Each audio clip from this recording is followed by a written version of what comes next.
અમદાવાદથી સમાચાર જ્યાં કોંગ્રેસના જનસંપર્ક અભિયાનને નબળો પ્રતિસાદ સાંપડ્યો છે। ફંડ એકત્ર કરવા ત્રીજી વખત અભિયાનનો સમય લંબાવાયો છે। પહેલા નવેમ્બરમાં સમાપ્ત થનારું અભિયાન ડિસેમ્બર સુધી લંબાયું હતું।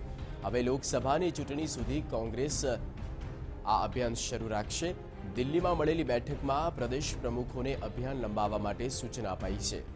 જનસંપર્ક સાથે પક્ષ માટે ભંડોળ એકઠું કરવાનું અભિયાન હાથ ધરવામાં આવ્યું છે।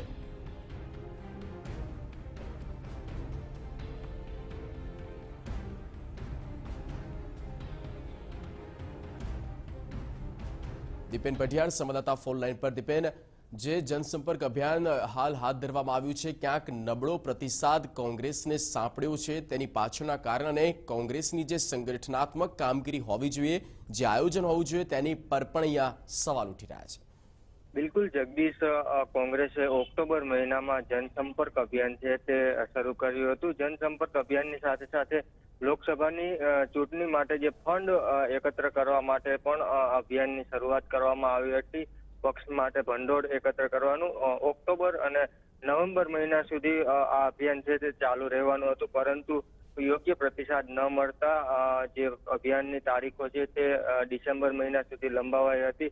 2 દિવસ પહેલા જ્યારે રાહુલ ગાંધી સાથે તમામ રાજ્યોના પ્રદેશ પ્રમુખ અને વિપક્ષ નેતાઓની બેઠક મળી, તેમાં આ બાબતે ચર્ચા વિચારણા કરવામાં આવી હતી અને જે રીતે પક્ષ માટે ભંડોળ એકત્ર થવું જોઈએ તે એકત્ર ન થતા હવે આ જે અભિયાન છે જનસંપર્ક અભિયાન સાથે સાથે પક્ષ માટે ભંડોળ એકત્ર કરવાનું અભિયાન તે લોકસભાની ચૂંટણી એટલે કે એપ્રિલ સુધી લંબાવવામાં આવ્યું છે અને તમામ જે હોદ્દેદારો છે જિલ્લાના હોદ્દેદારો, આગેવાનો અને ધારાસભ્યોને જિલ્લાના તમામ તાલુકાઓમાં તમામ ગામડાઓમાં જઈ અને જનસંપર્કની સાથે સાથે પક્ષ માટે ભંડોળ એકત્ર કરવાની જે તારીખો છે તે તારીખો નક્કી કરી દેવામાં આવી છે અને તમામ ગામમાં જઈ અને જનસંપર્કની સાથે સાથે પક્ષ માટે ભંડોળ એકત્ર કરવાના પણ સૂચનો છે તે કરવામાં આવ્યા છે। જી જગદીશ। बिल्कुल दीपेन, आभार समग्र माहिती ने पूरी अपडेट आपवा बदल। तो भंडोळ एकत्रित करवा माटे तमाम कार्यकर्ताओने सूचन करवामां आव्युं छे अने माटे थईने अभियाननी तारीखो पण लंबाववामां आवी छे।